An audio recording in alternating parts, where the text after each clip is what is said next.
Bonsoir mesdames et messieurs, vous aimez le sport, merci de nous rejoindre sur Canal Algérie pour le 16e numéro de la saison de votre émission 52 minutes chrono.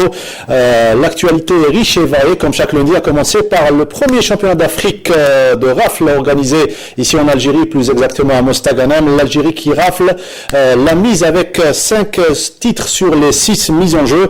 Et puis le comité olympique algérien qui honore ses champions dans une soirée inoubliable. Le musée olympique algérien qui voit le jour, il a été inauguré jeudi dernier à Gharmoul. Et puis en volleyball, les filles du GS Pétrolier fêtent le titre de championne à 4 journées de la fin du championnat. Et on terminera par du cross-country. Essam Zardan du MC Burj Barij et Abir Fes de Soukharas remportent le 10e cross des ruines romaines.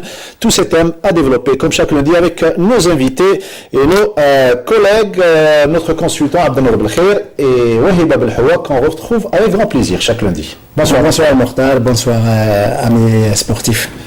Bonsoir Mokhtar. Bonsoir. Et Abdelnour, je vous laisse le soin de présenter notre invité aujourd'hui, un grand monsieur du sport algérien. Enfin, je suis extrêmement réjoui d'avoir en face de moi aujourd'hui une sommité du mouvement sportif national, en l'occurrence M. Mohamed Yamani, qu'on appelait familièrement avant M. Lazhari. C'est un monument du sport algérien, c'est un dinosaure, si je peux m'exprimer ainsi, c'est un dinosaure d'état moderne. Il a marqué de son empreinte pratiquement le mouvement national, sportif national depuis des lustres. Et j'aurais beaucoup plus à dire tout à l'heure. Si vous voulez. Monsieur Lazari, un immense plaisir. Vous êtes un habitué à 52 chrono. C'est un vrai plaisir de vous avoir parmi nous. C'est toujours émouvant de passer à la télévision, d'une part, et puis disons, chaque fois qu'on me présente comme c'est un dinosaure. Oui, je suis un dinosaure. D'état moderne. Mais enfin, c'est l'ouverture vers. Ma présence, c'est pratiquement une ouverture vers le musée olympique. Et le dinosaure va aller s'installer soigneusement, au musée olympique. Vous avez été le premier à représenter l'Algérie dans une édition des Jeux Olympiques, c'était à Tokyo en 64, juste après l'indépendance. Et là, c'est tout logiquement que vous êtes directeur du premier musée olympique algérien. Oui, enfin, tout le monde le sait aujourd'hui, et je le sais encore plus, puisque à chaque fois, on me rappelle que j'ai été le premier. Je suis le premier directeur du musée olympique, et ça, c'est un honneur incommensurable.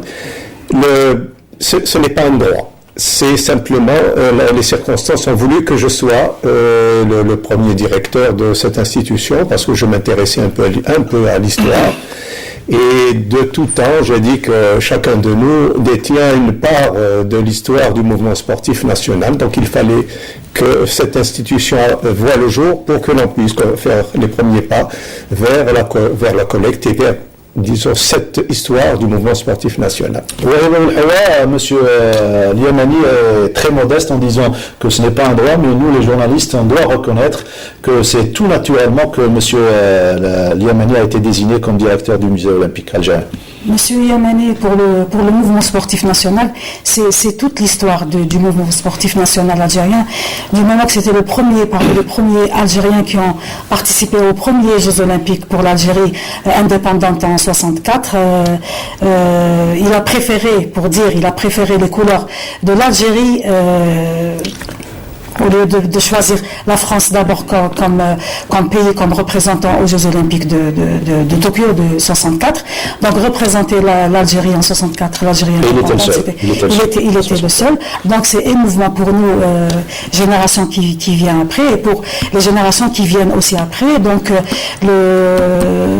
quand on le nomme comme directeur général ou directeur du musée, c'est le patrimoine sportif, c'est la mémoire algérienne algérienne, c'est la mémoire du sport algérien après et avant l'indépendance. Après, avant l'indépendance, comme quoi, surtout pour les moins de 20 ans aujourd'hui, M. Abdelnour Belkhir, ils doivent savoir qu'ils ont une histoire et elle est belle à raconter. Non, moi je voulais apporter une petite précision. Pourquoi Mohamed a refusé de représenter les couleurs françaises? Parce qu'il a été champion de France, il était signé à maintes reprises.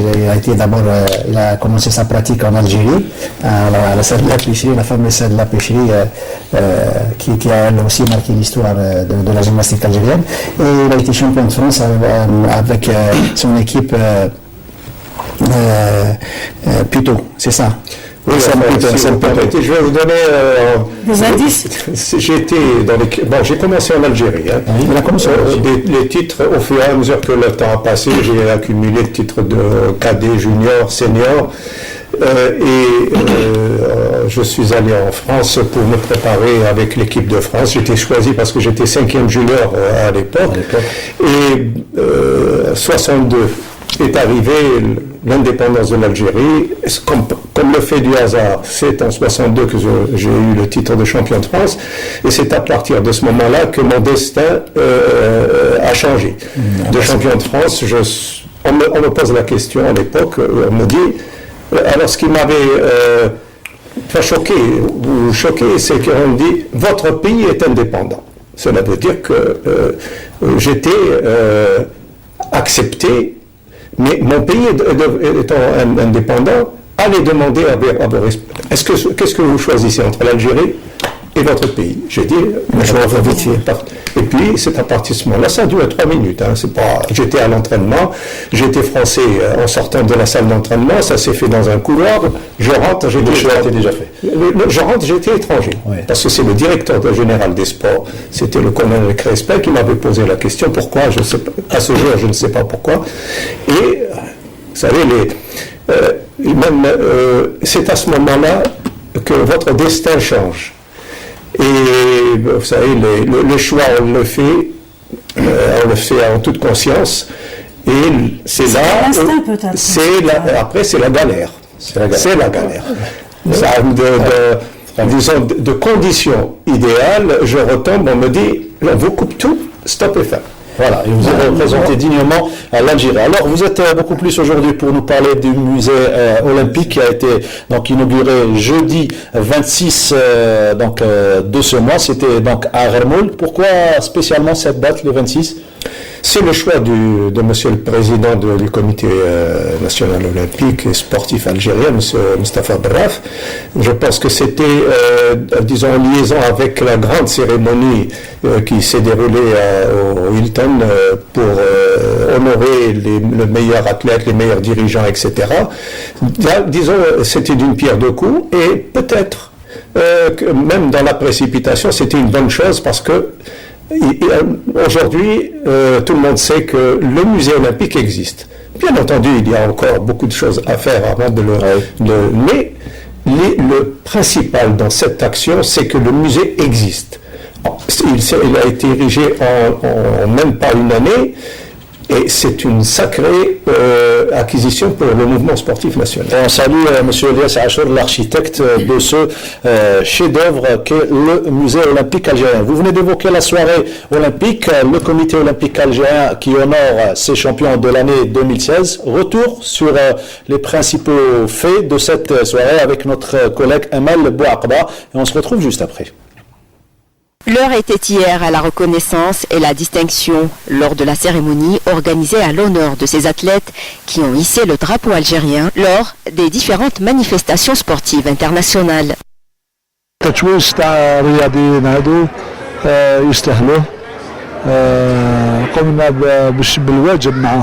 Cette distinction est bien méritée car ces athlètes se sont donnés à fond des années durant et font des efforts physiques intenses en vue d'honorer l'Algérie. Lors de cette cérémonie, le prix de la reconnaissance olympique et sportive nationale a été décerné au président de la République pour l'ensemble des efforts consentis pour le développement du sport algérien. L'athlète algérien Toufiq Makhloufi, la rameuse Amina Rouba, ainsi que la nageuse Amel Mlih ont été sacrés meilleurs athlètes de l'année 2016. Le trophée du meilleur espoir masculin a été attribué à l'athlète Bachir Sidazara, médaillé de bronze au dernier championnat du monde de Mâcon en France. Chez les filles, le prix de la meilleure athlète espoir est revenu à Fatma Zohra Hiraj, âgée seulement de 16 ans, pour ses bonnes charges aux Jeux Olympiques de Rio en étant athlète junior. J'ai eu l'honneur d'être choisi comme meilleur athlète algérien de l'année 2016. Cela m'encourage énormément. Mon objectif est désormais les prochains championnats du monde. Je remercie le comité olympique et sportif algérien pour cette initiative. L'hommage rendu aujourd'hui aux sportifs aux besoins spécifiques est très encourageant. Cette soirée a été l'occasion de distinguer les athlètes qui ont brillé durant les années 80 et les années 90, ainsi qu'aux meilleurs organismes et institutions ayant servi le sport en 2016. Voilà, les meilleurs athlètes sportifs, notamment Nordine Morseli qui a été donc élu meilleur athlète du siècle. C'est logique pour ce grand athlète qui a eu des titres olympiques, un titre olympique et plusieurs titres mondiaux et plusieurs records du monde dans la spécialité de prédilection des Algériens, à savoir le 1500 mètres. C'est en athlétisme. Alors, ça, c'est pour les champions de l'année 2016. On revient au musée olympique, si vous permettez, puisque vous avez la chance et retenez justement cette date du 26 janvier 2017, l'inauguration du musée olympique algérien. Et nous avons avec nous le directeur, son premier directeur, à savoir Mohamed Yamani. Vous avez la chance d'assister en tant que journaliste et vous avez couvert pour la télévision algérienne l'événement. L'événement était très fort, surtout pour moi qui je dirais peut-être, j'ai roulé ma bosse très jeune dans le sport, donc j'ai retrouvé plusieurs personnalités, plusieurs athlètes, anciens athlètes aussi. Il y a eu la présence aussi des autorités, des personnalités du mouvement sportif national et aussi africain qui, comme l'événement coïncidait avec la cérémonie de la remise des prix, donc il y a eu la présence de M. Palenfo qui représentait les représentants de la CNOA. La présence aussi de monsieur le secrétaire général de l'Union africaine arabe aussi. Et donc il y a eu la présence de plusieurs personnalités qui ont eu l'honneur déjà de visiter le siège, l'hôtel qui a été plutôt le musée qui a été inauguré par monsieur le Wali d'Alger et monsieur le président du comité olympique. Donc les images sont là, même M. Zahari qui est ému, je sens, qui est très ému déjà pour voir toutes ces images. Le siège déjà, il se trouve, il donne des explications concernant le musée. Voici aussi la pointe et la médaille de Morseli, certains champions avaient déjà déposé. Donc Pouvez-vous nous en dire plus sur... déjà, c'est un moment d'émotion pour vous, monsieur Mohamed Yamani? Oui, je pense que lorsque on a été le premier, on se dit qu'est-ce qu'il faut faire par la suite. Le premier directeur, le directeur, ce n'est pas, c'est pas une fin, c'est un commencement.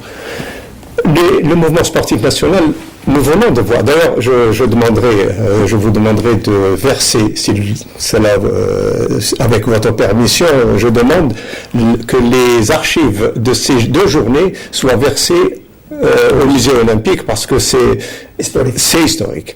Tout à l'heure, quand on dit l'histoire, qui ont été les fondateurs du mouvement sportif national. Est-ce que, disons, le commun des mortels sait que le premier ministre de la Jeunesse et des Sports, c'est l'actuel, son Excellence, Monsieur le Président de la République, Abdelaziz Bouteflika, signataire de la première charte des sports avec Ben Bella et d'autres. Donc, ces faits historiques, c'est le musée olympique qui va remonter l'histoire pour essayer de mettre un point de situation. C'est un travail long et fastidieux, mais vous savez, vous avez vu dans les photos, il y a la chaussure de Morsli, la chaussure de Belmerqa, le maillot de X, Y, etc. Ça, ce sont des choses qui sont versées déjà. Et c'est une signification. Par exemple, on a parlé de Morsli, mais qui est Morsli exactement? Est-ce que Morsli, c'est simplement le champion? Mais qu'est-ce qu'il a avant d'être champion? Qu'est-ce qu'il a été? Qu'est-ce qu'il a fait? Donc tout son palmarès qui va... Tout son palmarès. Vous savez, qui a été l'entraîneur de Morsli? Son frère. Tout le monde, mais d'une manière. Il y a certains athlètes, quand on leur, plutôt certaines personnes leur dit qui a été l'entraîneur de Morsli, on vous donne 4 ou 5 personnes. Qui a été entraîneur de Belmerqa? 4 ou 5 personnes. Mais nous, en ce qui concerne le musée olympique, nous allons essayer de remonter le temps et de mettre cette collecte après au service de l'histoire. Ce n'est pas le musée olympique qui va écrire l'histoire, ce sont les historiens qui feront. Pardon, vous venez de demander les archives le brut, on va dire, c'est en matière journalistique, on dit ça, le brut du reportage qu'a couvert notre collègue Wab El-Houa. Et je sais très bien, il y a un historien devant nous, M. Abdelnour Belkhair, je sais très bien pourquoi vous dites ça, vous êtes bien placé pour le dire, et vous nous avez raconté une fois, moi et Wab El-Houa, un fait qui vous a marqué. Vous avez donné des archives à une personne qui a égaré ces archives, les archives de vous en tant qu'athlète. Oui, dans ma naïveté, au cours d'une assemblée générale du comité olympique, j'avais remis le drapeau de la délégation. En 64. Comme j'ai dit, mes enfants ne l'avaient jamais touché pendant un demi-siècle. Donc je l'ai donné avec des photos, avec une centaine de pièces. Malheureusement... Et elles sont rares, vos photos. Oui, d'ailleurs, les photos qui paraissent tout le temps, c'est les mêmes. C'est mes propres photos. Vous en avez d'autres? Et j'en avais d'autres, elles ont disparu. C'est pour cela que, d'ailleurs, c'était peut-être pas le moment. Oui. Mais aujourd'hui, c'est le moment. Et je continuerai avec votre permission en disant que Mohamed Yamani, j'ai la convocation et ma désignation signée par l'Arfaoui, secrétaire général. J'ai la carte d'identité olympique. J'ai la première lettre de C. Abdelhamid, le premier président et fondateur de la fédération algérienne, manuscrite. Il y a certaines choses que j'ai ma propre biographie, c'est-à-dire à travers les résultats. D'ailleurs, j'ai demandé à la Fédération française s'ils avaient de petits résultats à me communiquer. Elle me communique toute ma carrière, de mes débuts en Algérie jusqu'à la fin. Donc, c'est tout cela où est-ce que cela va être, disons, archivé? Nous avons... Ça ne vous appartient pas à vous seulement, ça appartient à l'histoire et à toutes les générations qui vont venir et qui vont savoir qu'on a eu des champions dans toutes les disciplines, et ils préserveront ça et ils feront peut-être mieux que les anciens. Moi, j'aimerais avoir l'avis de M. Abdelnour Belkhair. L'inauguration du musée olympique, est-ce que ce n'est pas en sorte barrer, surtout mettre fin à la politique de l'oubli qui existait déjà? Très bien. D'abord, je voudrais parler de M. Mohamed. D'abord, Mohamed, qui a une part à part dans le mouvement sportif national, comme je le disais tout à l'heure, est une véritable valeur ajoutée au musée en question. Vous savez, le musée en question tombe à point nommé. C'est parce que c'est dans les souvenirs que les choses prennent leur place ou reprennent leur place, surtout lorsqu'il s'agit d'une histoire qui est travestie, d'une mémoire qui est friquée ou qui est bafouée, et ça sera à l'avenir une véritable mine d'or pour les journalistes, pour les chercheurs, pour les écrivains, et ça j'en suis persuadé que M. Mohamed pourra apporter le plus qu'il faut pour toutes les personnes qui seront intéressées pour visiter le musée en question. Il vient de parler, M. Yamani, des champions qui ont assisté ou qui ont donné donc don de leur trophée, de leur paire de pointe, comme ce fut le cas pour Nordin Morsli. On va justement écouter deux champions, à savoir Nordin Morsli, ensuite ce sera Nouria Bini Damereh, tous deux champions sur le 1500 mètres, et en troisième position Mohamed Maouch, membre de l'équipe glorieuse du FLM. Au micro de Wahib Abdelhoua. حققت فيه قميص وفيه حذاء، وحتى عندي اشياء كل حد اذا طلبت مني الجزائر باش نحطها في المتحف نحطها لان ماذا بينا ان شاء الله احنا نحفزوا الاجيال الصاعده ان شاء الله باش تمشي على خطوات الابطال اللي يفرحوا الجزائر. Pour ce musée et offrir, je voulais pas être un petit peu égoïste et j'ai quand même donné mon débardeur et mes paires de pointes que j'ai gagné avec la médaille et je suis très très fière que l'Algérie a un musée olympique. Lorsqu'on parle de sport, toute discipline confondue, je reviens à nouveau, ce n'est pas d'hier, ce n'est pas l'équipe FNL, ce n'est pas 82, ce n'est pas 90, c'est depuis la nuit des temps, depuis 1890-95 que le sport en Algérie a existé, surtout chez les Algériens, l'arabe en général, donc c'est pas nouveau. Et tout ceci doit représenter la mémoire.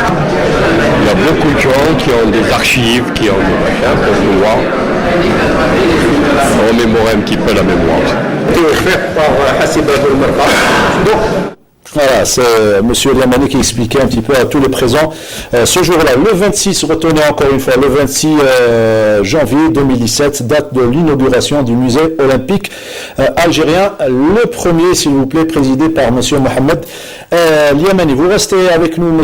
Yamani, le temps de jeter un coup d'œil sur l'actualité, les faits marquants de l'actualité. Et on va commencer par le volleyball, Wahib Abelhoua. On le disait la semaine dernière, les pétrolières qui avaient pris une bonne avance pour décrocher le titre cette saison, et c'est un fait peut-être inédit, et cette fois-ci elle le confirme ce week-end lors de la visite du RC Béjaïa, victoire de 3-7-1. Donc l'enjeu était vraiment... 14e journée. L'enjeu était déjà... Il n'y avait pas plutôt d'enjeu après 14 journées, parce qu'il était déjà, le GSP était sacré champion d'Algérie, mais l'enjeu était entre la deuxième et la troisième place, et le Racing qui est classé quatrième place a été reçu par l'équipe du Groupement sportif des pétroliers, donc le score était 3-1, mais on dit... mais le Racing Club de Béjaïa a fait un grand match, surtout au premier set.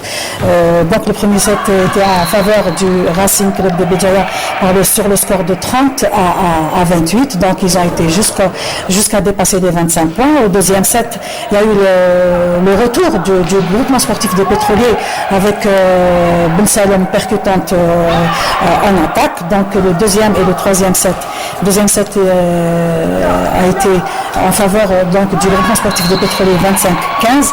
Et le troisième set 25 à 13, et le quatrième set on attendait une réaction aussi des filles de Béjaïa, surtout après avoir inscrit 23-25 points, donc elles préféraient aller au tie-break, si ce n'est une erreur surtout au bloc qui a permis aux joueuses du groupement sportif des pétroliers d'avoir le quatrième set et de terminer le quatrième set par le score sur le score de 26 à 24 et de gagner bien sûr le match facilement contre le Racing Club de Béjaïa qui se trouve toujours à la quatrième place. Victoire de 3-7-1, les autres résultats on les découvre ensemble au synthé, s'il vous plaît, avec de la musique.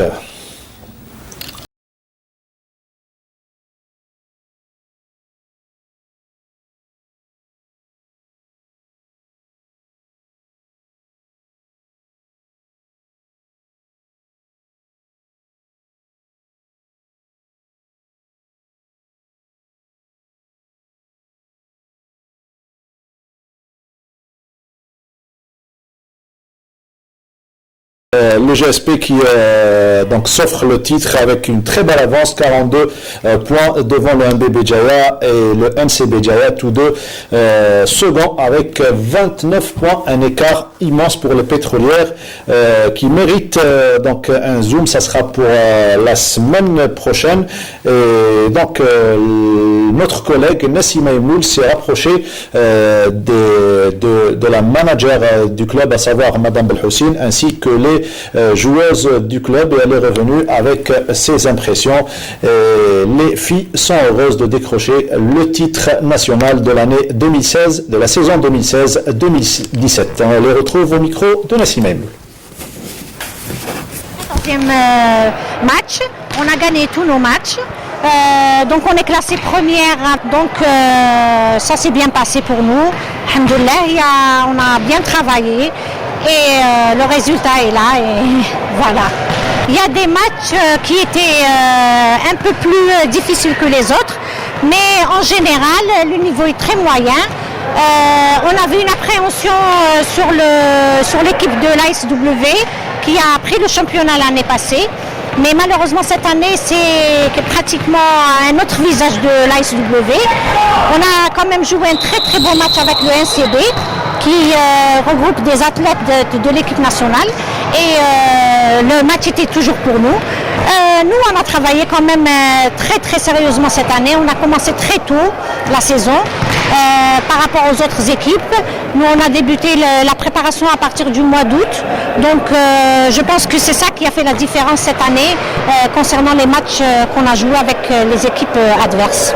On avait une équipe l'année passée qui était composée de joueuses chevronnés et cette année on a fait 2 recrutements de jeunes joueuses qui sont venues de Tlemcen et de Schlef, remplaçant le départ de Khmtesh Amel et le départ de Safia Boukhima. Mais l'équipe est restée au même niveau, donc on n'a pas vraiment ressenti le départ de ces joueuses. Je suis très contente du recrutement qu'on a fait. J'espère qu'on va continuer dans cette dynamique parce qu'elles sont très jeunes, celles qu'on a recrutées, elles ont 20 ans. J'espère qu'on va continuer dans cette même dynamique. Par rapport au championnat, c'est vrai que le niveau chouïa ما كانش كيما مداري. On a 2 équipes ou là, voire 3 même qui nous a un peu dérangé, mais sinon on a pris le large les points à coup de faux, donc c'est pas le niveau ما نقولوش بزاف حابط mais راهو في شويه. 13 victoires sur 13 matchs, on espère gagner aujourd'hui encore contre l'RCB, ce qui confirmera notre première place.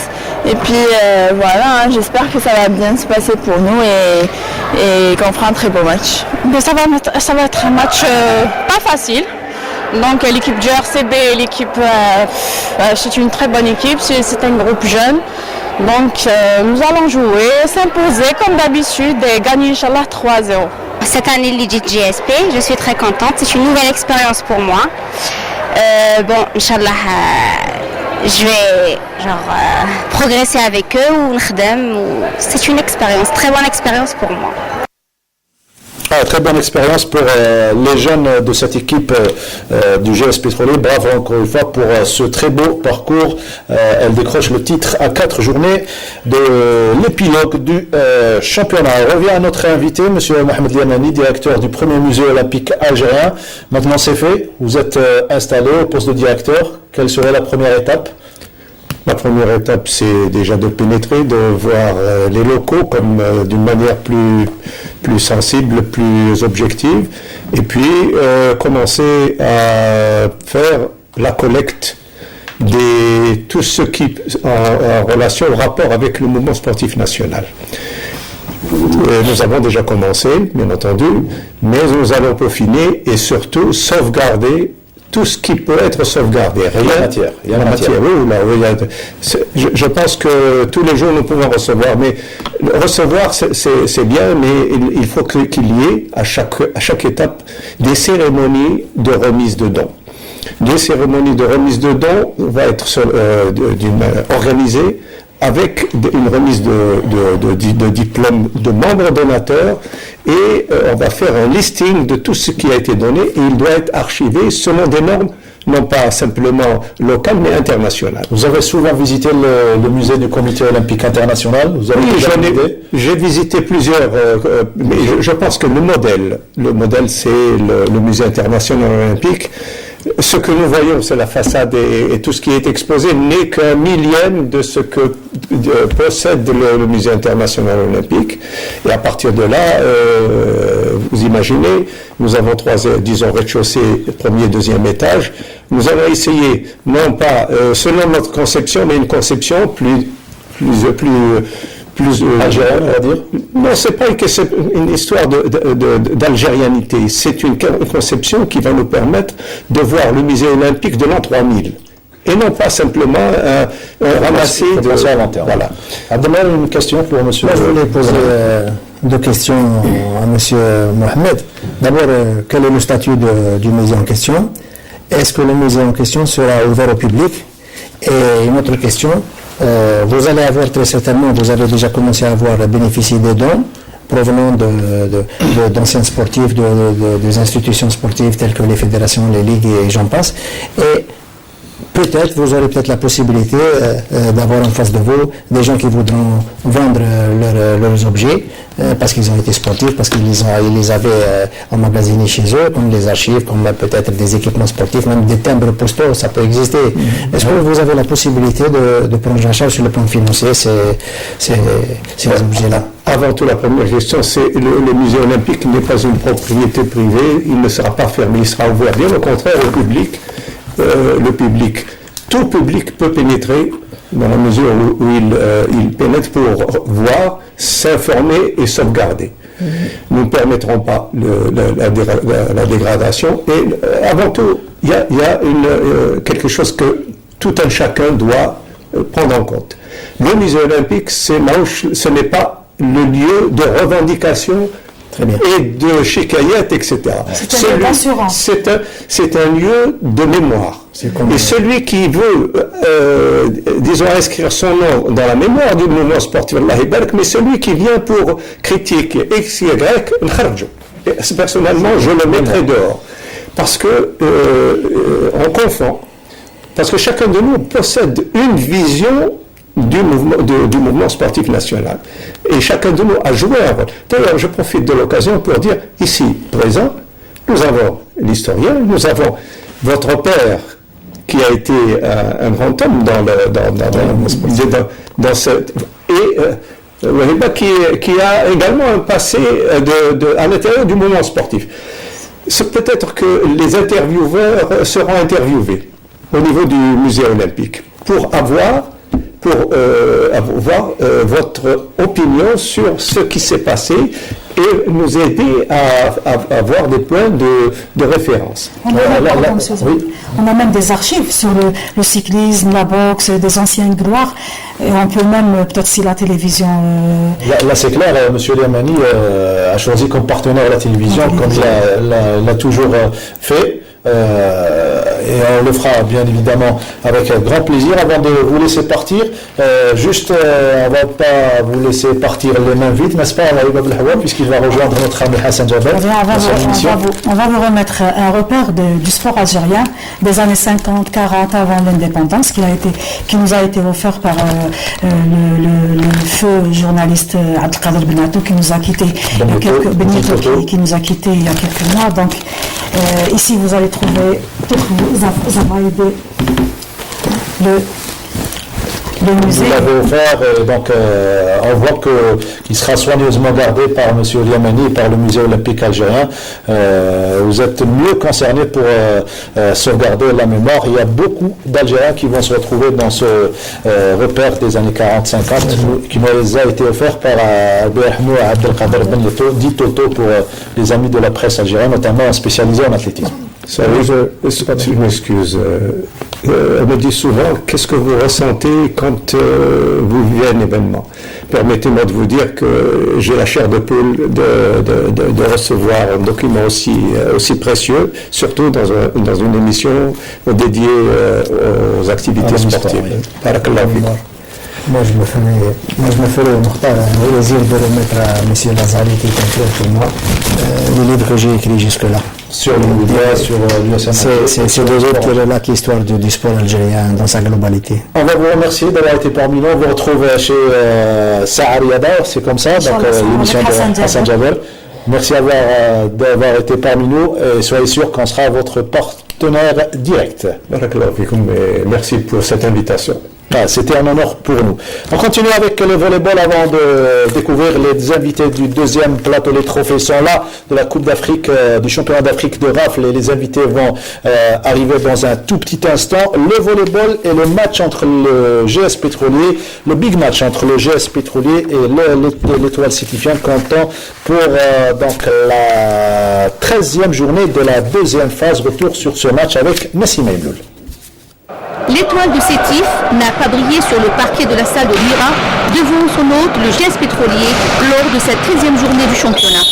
En effet, les deux formations nous ont offert une belle rencontre très disputée, traduite par un niveau remarquable et un jeu plutôt équitable. Le premier set est à l'avantage des pétroliers.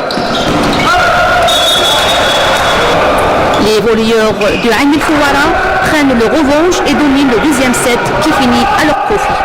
Nous, en vérité, on a manqué un peu d'engagement. C'est pour ça que le résultat était à notre défaveur. Je pense que le GSP méritait la victoire. Nous, on a joué presque un set. Les autres sets ont été vraiment presque out.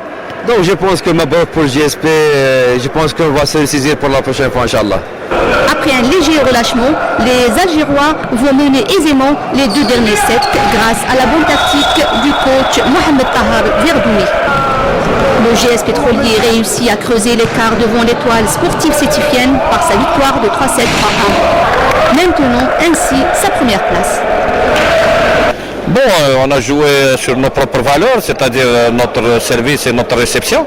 C'était les deux techniques qu'il fallait beaucoup utiliser. D'ailleurs, dans le volleyball mondial, c'est les deux plus grosses techniques, ce qui facilite un petit peu le bloc.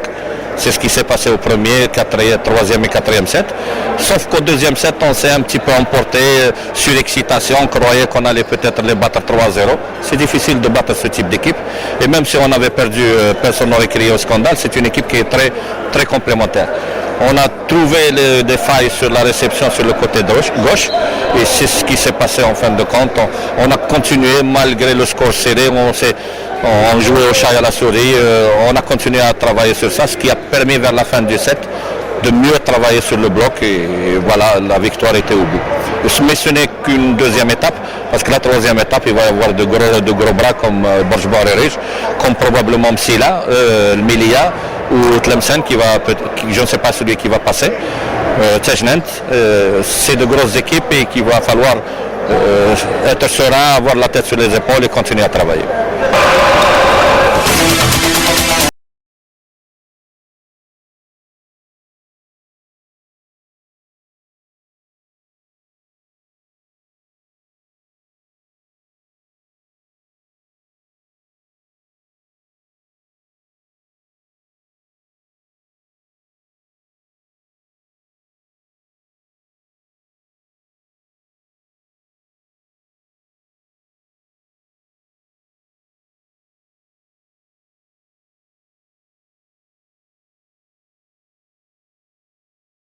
Voilà, vous venez de découvrir les résultats complets de la 13e journée de la deuxième phase. Il reste une journée avant le terme de cette phase et le GSP ainsi que le Nadi Riyadi Borjbarij qui survolent les deux poules E et F. Deuxième partie de cette édition du 16e numéro. Petite précision.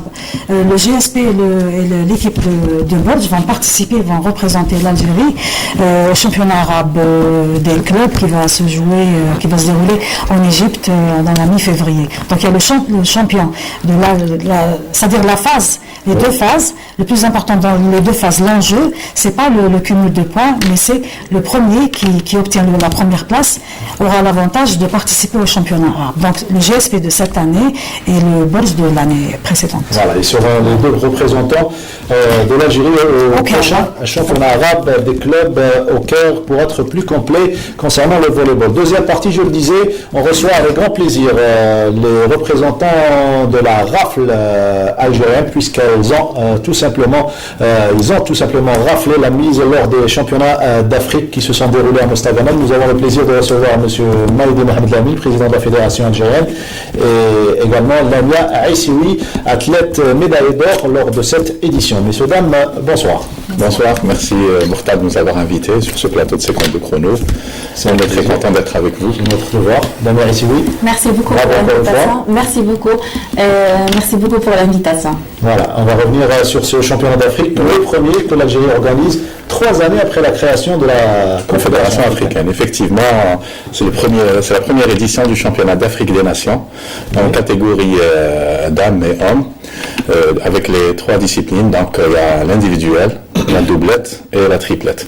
Et effectivement, c'est après 3 années d'avoir créé ici en Algérie la Confédération africaine en 2013, oui. En 2013, avec M. Teliaki qui est président, moi je suis trésorier de la Confédération, il y a quelqu'un d'autre, c'est M. Yassine Kafi qui est secrétaire général de la Confédération africaine, et il y a des membres, un Égyptien, un Libyen, un Marocain, c'est tout à fait normal, c'est une Confédération africaine.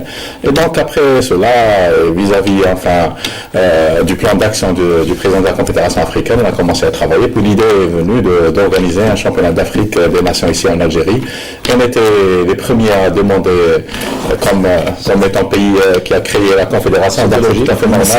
Oui, l'initiative, elle était bonne, mais on l'a réussi. Dernièrement, lors de la Coupe d'Algérie, je vous ai trouvé un petit peu anxieux par rapport aux préparatifs où il restait peu de temps pour préparer l'événement. Exactement, oui, parce que j'étais anxieux tout à fait, parce qu'on a envoyé les invitations aux 12 pays africains qui étaient membres de la Confédération africaine, mais vous savez, des fois, il y a beaucoup de retard dans la procédure administrative, donc les envois, les confirmations, les engagements des pays sont venus un peu en retard. Donc c'est ce qui nous a empêché d'annoncer la compétition africaine dans les temps auparavant. On l'a lancé récemment, donc... Mais la présence de 7 pays, déjà, c'est déjà... Oui, 7 pays, c'est très important pour une première édition. Donc, on espère la deuxième édition, il va y avoir beaucoup plus de pays. D'ailleurs, il y a eu un écho mondial sur cette... vous savez, les réseaux sociaux maintenant, Facebook et tout. Donc, un écho, très grand écho vis-à-vis de tous les pratiquants, de tous les pays pratiquants de la discipline rafle dans le monde. Donc, c'est important pour nous, pour les prochaines championnats d'Afrique qui vont se dérouler normalement. Il a annoncé dans la clôture à Mostad Lanam, donc ils vont se dérouler au Soudan. Inch'Allah. Alors, juste avant de découvrir donc le cross, on va parler de ce championnat d'Afrique en images. On reviendra donc sur l'ensemble des médailles remportées par l'Algérie avec l'excellente couverture de la station régionale d'Oran. Avec nous, une championne, donc Lamia Aissioui. Vous avez été déjà médaillée de bronze au dernier jeu méditerranéen de Mersine. Et également, il y a une 6e mondiale dans l'équipe nationale. Donc, vous étiez prédisposé pour remporter remporter les principaux titres mis en jeu. Oui, bien sûr, on a fait tout ce qu'il fallait pour bien travailler, pour bien préparer la compétition. Dieu merci, on a pu rafler toutes les médailles d'or, alhamdoulilah, et même les médailles d'argent. Pour les filles, pour les dames, c'est première place et deuxième place, dans chaque discipline et par équipe aussi. Pour les garçons, c'était... Merci d'avoir ramené les médailles, elles sont là. Oui, bien sûr. Les coupes. Même les coupes. Avec plaisir, c'est pour toute l'Algérie, c'est un titre qui revient à tous les Algériens. Voilà, pour les garçons, comme je dis, c'est la même chose. Ils ont remporté 2 médailles d'or et première par équipe. Voilà, première par équipe. Vous êtes également du club le plus représenté, le club de Rouiba, c'est bien ça. Rouiba de Rouiba ou bien? C'est le Rouiba. C'est le Mar Rouiba. Alors, votre commentaire, M. Abdenour Belkhair, sur cette discipline qui a débuté en 91 ici en Algérie. Oui, la fédération a été créée en 1991. La fédération algérienne. Donc, moi, je dirais que d'abord, je ne sais pas si je dois me substituer à M. Maïdi, mais le jeu de rafle, c'est une discipline qui a été créée par les Chinois, qui a été davantage développée par les Suisses et les Italiens. En Algérie, c'est en 1991 que la fédération a été créée. Pour ce qui est de la compétition de Mostad Lanam, je dirais que les organisateurs et sous l'influence agissante de M. Maïdi, le jeune et dynamique président, son président, qui a mis l'organisation à l'abri pratiquement de la moindre faille, la compétition en question a connu un double succès. D'abord sur le plan sportif, puisqu'il y a eu une razzia des équipes algériennes qui ont pratiquement raflé près de 100% des médailles, et aussi sur le plan 5 or, 4 argent et 3 en bronze. Et sur le plan organisationnel, pratiquement, ça a été la parfaite réussite sur tous les plans. Aussi, le jeu de rafle qui de plus en plus fait des conquêtes auprès des jeunes et des moins jeunes. jeunes et surtout auprès de la jeune féminine continue quand même à enrichir le nombre de licenciés un peu à travers tout le pays. C'est une discipline qui est extrêmement importante à mes yeux, puisque d'abord c'est dans la convivialité que cela se passe, notamment, où toute forme de violence n'a pas de place pratiquement. C'est quand même une discipline à encourager à l'avenir, et je suis persuadé qu'avec autant d'attention et d'intérêt, la fédération de rafle continuera à asseoir une politique qui sera porteuse et avec des promesses davantage réjouissantes à l'avenir. Vous venez de parler de l'excellente organisation et également du bon comportement des athlètes algériens. On va découvrir tout cela dans ce reportage qui est signé. Donc, le reportage a été réalisé par l'équipe de la station régionale d'Oran et le commentaire est signé Yasmine Chouir.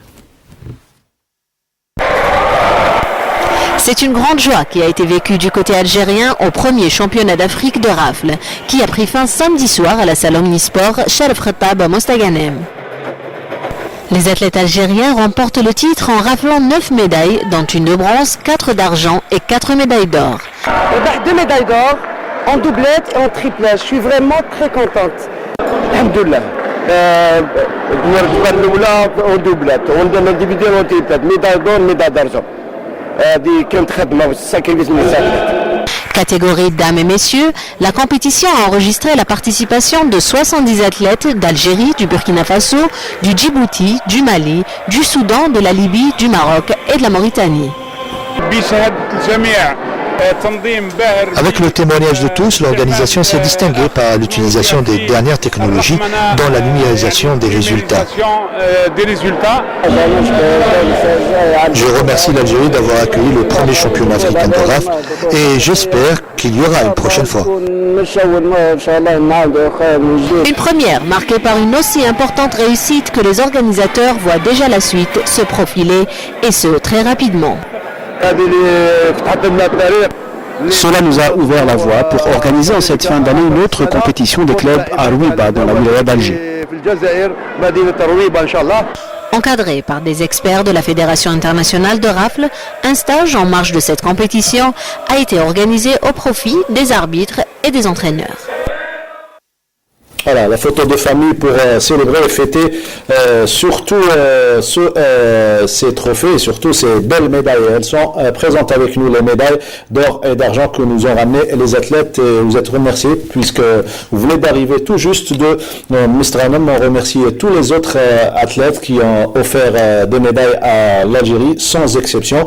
Et vous êtes ancien basketteur et vous êtes un enfant de l'ISTS. Pourquoi ce choix, la rafle? Au départ, j'étais joueur de billard avant. Non, je parle comment je me suis retrouvé à la fédération. Donc, en tant que joueur de billard. Ah, très bien. Puis j'étais entraîneur national, puis directeur technique national au sein de la fédération. Puis maintenant, j'ai été élu en 2013 président de la fédération. Mais j'ai pratiqué beaucoup de sports. J'ai fait du tennis. Quand j'étais toujours à tennis à Mostaganem, oui. Puis j'ai fait du basket au haut niveau en National 1. J'ai joué même en MCA, à Stawali, à Miliana. J'ai fait. Vous suivez toujours le basket? Oui, j'adore. C'est une discipline que j'adore et que j'aime bien. Alors, je vous propose donc de suivre avec nous le big match de la 8e journée de Super Division. La première journée de la phase retour avec cette belle affiche entre le Serbet d'Albeda qui accueillait l'Olympique de Batna. C'était à d'Albeda samedi après-midi. L'Olympique de Batna, leader de la poule B, est allé à la rencontre de son dauphin, le Serbet d'Albeda, la seule équipe à l'avoir battu à l'aller par 12 points de différence. On est venu à D'Albeda, bien sûr, pour gagner. C'est un match qu'on sait pertinemment que c'est un match difficile. Face à D'Albeda, c'est une grande école de basket. Tout en respectant cette équipe, on a essayé de préparer notre match et j'espère qu'on va bien le négocier.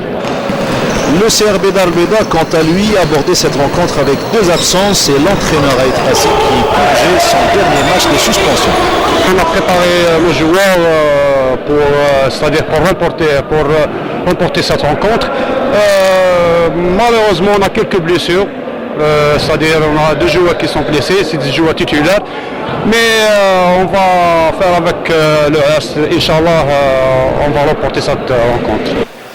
Et ce ne sont pas ces deux absences qui empêcheront les Beydaoui d'installer leur domination sans que l'adversaire ne réagisse. À 5 minutes de jeu, l'écart de 6 points. L'adresse des shooters et la rapidité au contre amplifient la différence. 22-5, c'est le score du premier quart-temps. La défense des Batiniens est solidifiée au second et automatiquement l'attaque suit. L'écart est vite remonté et à l'approche de la pause, la fraîcheur du banc Beydaoui fait la différence pour terminer sur un écart confortable de 12 points, 33-21. Difficile de remonter un tel écart pour les Batiniens qui avaient pourtant retrouvé leur basket. Maxi Mounanga à la distribution et Nabil Saïdi à la raquette faisaient le show. En face, le Serbé d'Albeda, plus habile au shoot, reprend son envol pour prendre 22 points au troisième quart, 62-40. La réaction des Batiniens intervient au quatrième quart-temps, mais c'était trop tard. Les locaux s'imposent 75-63. Une victoire saluée par le coach adverse, pas du tout content de l'arbitrage. Je lance un SOS à la fédération concernant quelques arbitres. Je ne dis pas tout le monde, mais il y a des erreurs monumentales. En arbitrant de cette façon, le basket ne progressera jamais ici en Algérie. Maintenant on est leader, on est premier, il nous reste un seul match qu'on va le préparer contre l'équipe de Blida. Je crois qu'on va jouer Inch'Allah le 7 février, c'est un match contre Blida ici à Dar el Beida et on restera toujours premier dans notre poule. C'était pas facile, on a géré bien le match. Maintenant il faut toujours continuer pour progresser et pourquoi pas on arrache un titre que nous l'attendons depuis toujours Inch'Allah.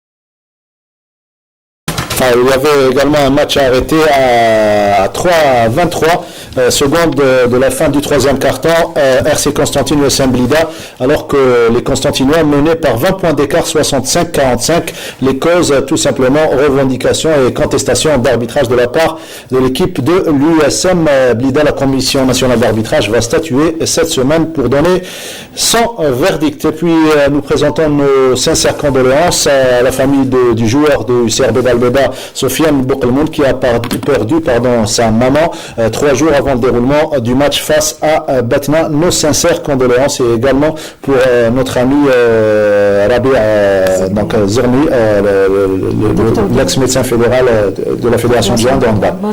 Qui vient de perdre son père. Donc on présente toutes nos condoléances.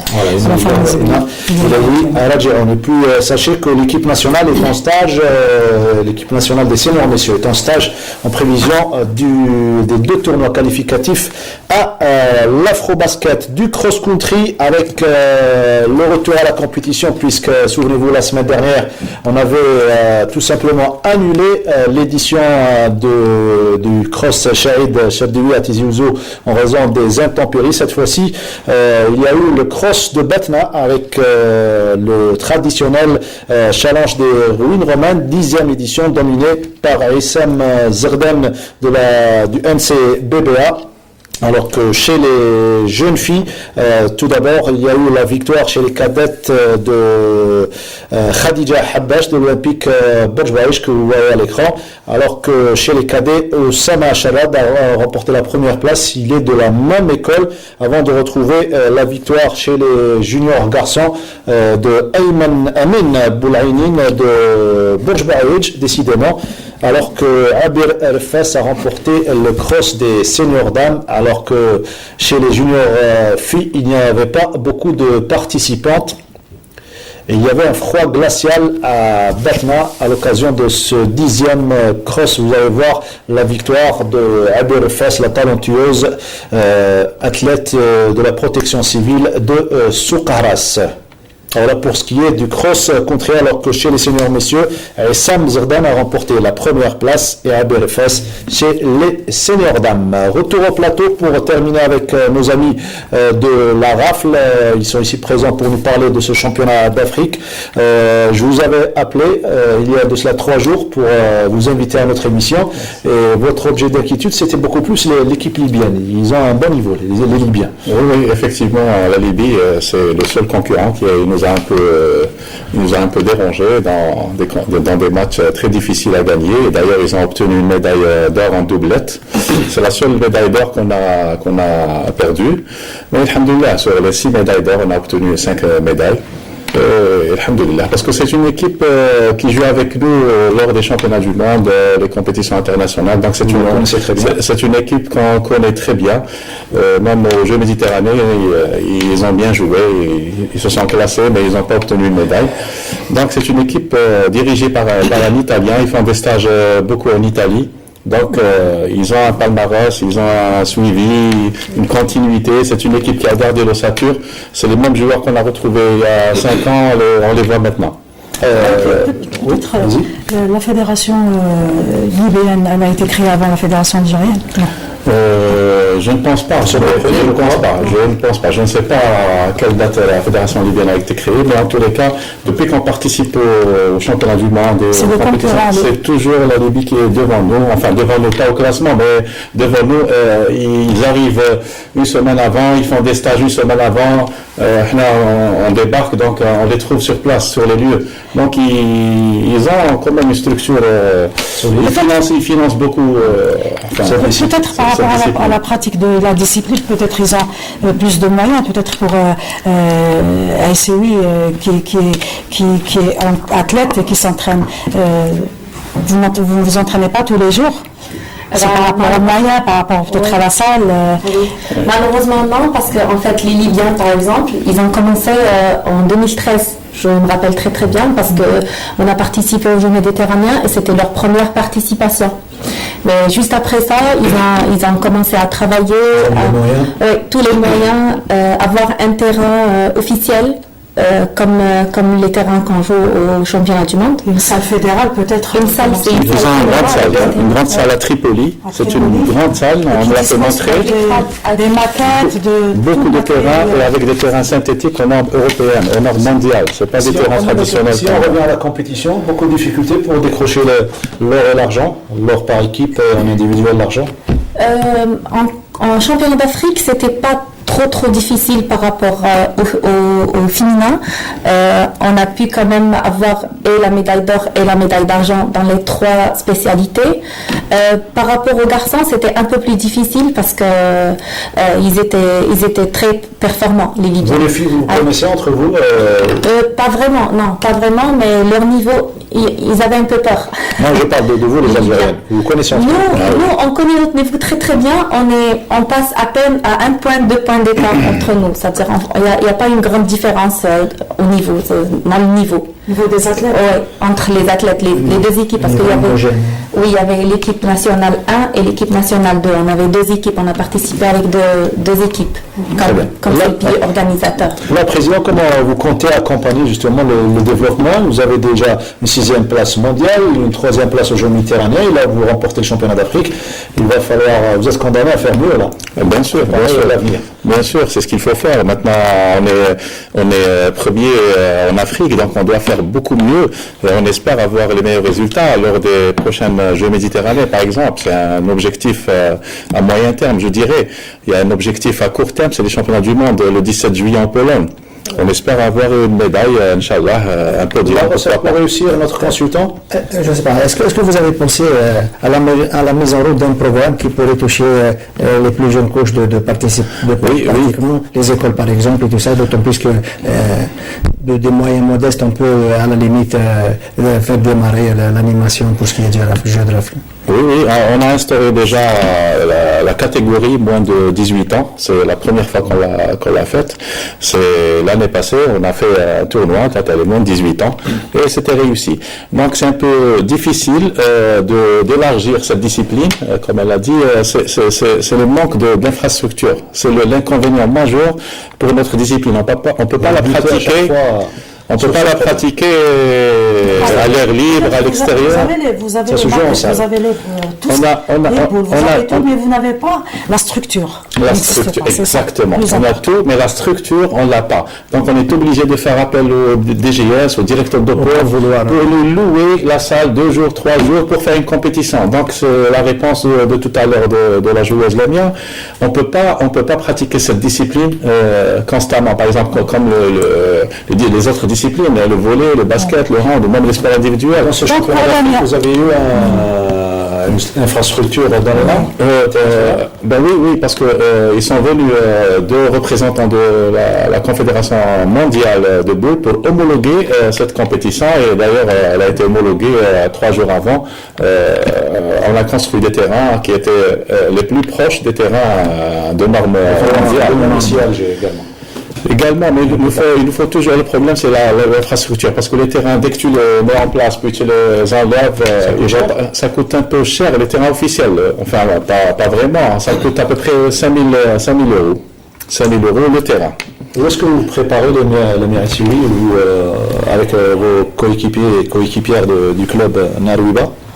Malheureusement, dans notre club, on n'a pas un lieu d'entraînement, c'est toujours le même problème. Sur le terrain? Même pas, parce qu'en fait, c'est des tapis, c'est des moquettes qu'on doit poser. Déjà, ça prend du temps pour les poser quelque part, ça prend du temps pour les poser. À chaque fois, vous déplacez le matériel. À chaque fois. On est obligé de prendre 2 jours, 3 jours pour faire un stage. C'est grâce à Monsieur le Président qui nous prépare des stages de formation de 2 jours, 3 jours. Le courant passe bien, il est peu proche des acteurs de la discipline, Monsieur Maïdi? Oui, c'est pas parce qu'il est là, mais il a fait son travail bien comme il faut.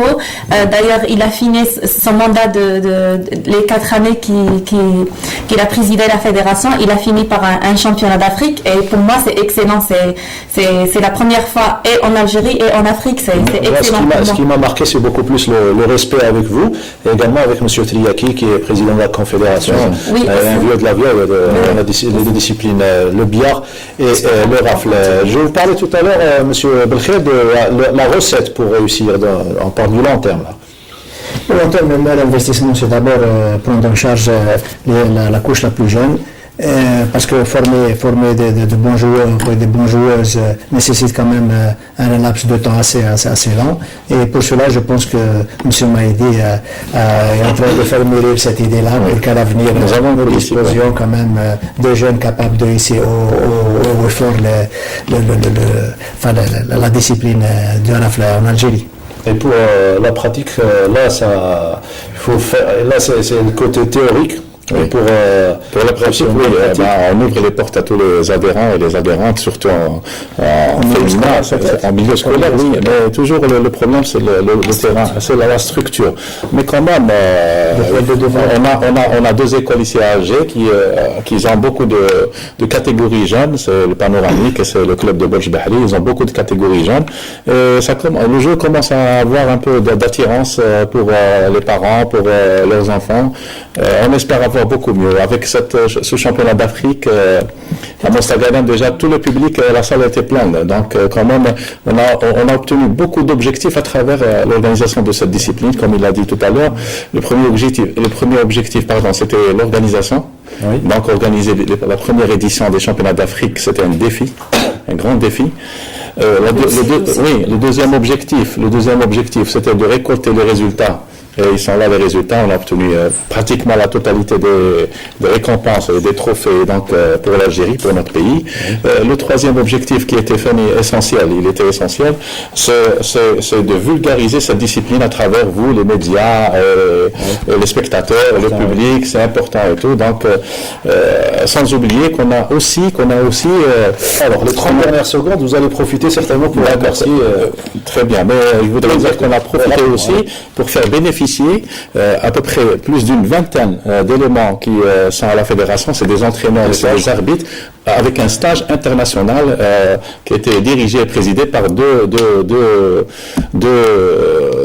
experts de la Confédération mondiale. Donc c'est important pour nous aussi. Donc on a le message aux athlètes. Je souhaite en tant que président de la fédération une continuation dans ce domaine-là. Et je dirais du sérieux toujours, comme je le dis toujours à mes athlètes, du sérieux, du respect, de la discipline. Rendez-vous au mois de mars pour les championnats internationaux à Alger, du 1er au 7. Et après les championnats du monde, Inch'Allah. Un dernier mot, Lamia Aissaoui. Moi, je dis félicitations à tous les athlètes, féminins et masculins, et bravo pour l'Algérie. Bravo pour l'Algérie, encore une fois, pour ces 5 médailles d'or et les autres médailles également. Il ne faut pas les oublier, il ne faut pas oublier les autres médailles. Merci M. Maïdi, merci à Lamia Aissaoui. Merci Aïda, on se retrouve lundi prochain. Abdel El-Boukhir, lundi prochain, toujours pour votre analyse précieuse. Quant à moi, je vous remercie et surtout merci à toute l'équipe du studio numéro 7, à leur tête notre réalisatrice Wafa Larouapi et notre script, comment il s'appelle, Fodil Anoldil. J'ai failli oublier notre ami Fodil. À ce soir, puisque l'émission est rediffusée